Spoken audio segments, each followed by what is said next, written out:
Ya, continuando con la siguiente cápsula, ahora vamos a revisar algunos conceptos de ácidos bases y vamos a usar dos teorías para definir ácido base. Primero vamos a partir por la más general, en el sentido que es la primera que se desarrolló, pero es la que tiene la mayor cantidad de debilidades, y después vamos a partir una que, si bien tiene debilidades, se utiliza mucho, sobre todo en biología.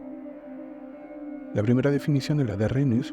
¿En qué consiste? Esta definición dice que un ácido es toda la sustancia que contiene ion hidrógeno en su estructura y que produce iones hidróneo en solución acuosa, mientras que base es todas las especies que en su estructura tienen grupos hidroxilo, que son estos OH que se ven acá, y en solución acuosa generan o liberan iones hidroxilo. Entonces, cuando reacciona un ácido con una base, se neutralizan, y cuando se neutralizan lo que se genera es que interactúa el ion hidróneo, o el de protón en este caso, que este protón es lo mismo que esto, más el ion hidroxilo, formándose agua, ¿ya? Entonces, ¿cuál es el problema de la definición de Arrhenius? Es que no todas las bases contienen iones hidroxilo, y hay varias sustancias como el amoníaco, que es una base. Entonces saltamos rápidamente a la siguiente teoría. La siguiente teoría es la de Bronsted-Lowry, y en este caso el problema de la reacción de ácido a base se define solamente a la transferencia de protones. Es decir, vamos a llamar ácido a toda la especie que dona protones, ¿ya? Mientras que vamos a llamar base a toda especie que acepta protones.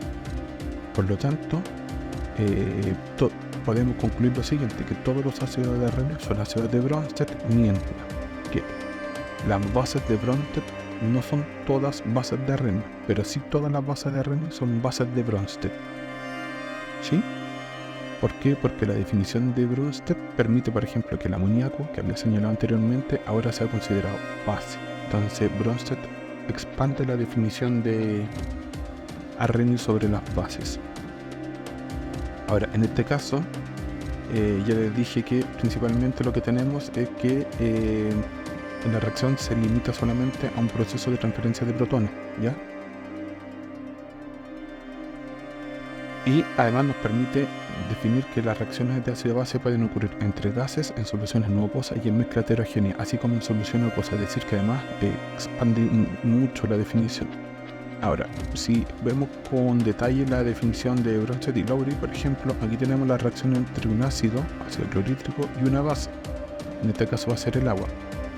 Fíjense bien que nosotros habíamos dicho que el ácido es la especie que dona protones, y esto se observa en que en la formación de los productos el ácido clorhídrico se ha disociado en cloruro, queda sin el hidrógeno, mientras que el agua, que tiene pares de electrones sin compartir, acepta este protón y lo enlaza consigo formando el ion hidróneo. Por otra parte, en el caso del amoníaco, vemos que el amoníaco tiene un par de electrones para compartir, por lo tanto puede abstraer un protón del agua, quitándole un protón del agua y generando ion amonio y formando ese ion hidroxilo. Entonces aquí vemos un compartimiento bien importante.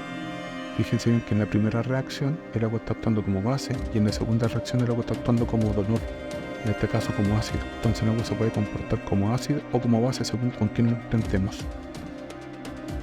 Entonces, según esta definición, la de Bronsted y Lowry, una reacción ácido-base ocurre incluso cuando un ácido o una base simplemente se disuelven en agua, porque el agua actúa como aceptor o donante de protones. Entonces el ácido dona un protón al agua y la base acepta un protón al agua. Este comportamiento que tiene el agua se conoce como un anfiprótico, es decir, actúa como una base en un caso y actúa como ácido en el otro. No solamente es la única especie anfiprótica, pero la más común o la más importante, sobre todo en medios como el biológico, es el agua, que tiene esta propiedad ácido-base doble. Otra cosa que parece que es muy llamativo de la definición de Bronsted y Lowry es que él introduce el término par ácido-base conjugado. Entonces veamos la siguiente reacción, y fíjense bien que hay una flecha de equilibrio. Entonces aquí tenemos, haciendo un poco hincapié en lo que habíamos visto antes sobre el equilibrio químico, las reacciones ácido-base son un caso particular de equilibrio químico. Entonces fíjense bien que en la reacción directa nos encontramos con que el amoníaco acepta un protón del ácido sulfídrico, induciéndose amonio, mientras que el ácido sulfídrico se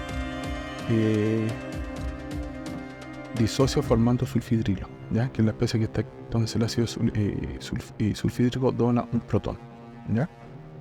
Y en el otro sentido, ahora tenemos que el ion amonio dona un protón al ion sulfidrilo para formar amoníaco y ácido sulfídrico. Entonces en este caso vemos que funcionan como pareja. Entonces vamos a ver que en un caso el ácido sulfídrico va a deshacerse de un protón y en el otro caso el sulfidrilo va a captar este protón. Estas parejas, fíjense en que esto cuando dona, y habíamos dicho que cuando donaban eran ácidos, este ácido formando esta base conjugada, porque ahora está acepta el protón, en lo que nosotros conocemos como par ácido-base. Digamos, acá queda un poco más, no queda igual, pero está con el ejemplo del agua. Una de las características del agua es que el agua consigo misma se interactúa como ácido-base. Entonces fíjense bien que en un caso el agua está actuando como ácido, transfiriendo un protón a sí mismo para formar una base.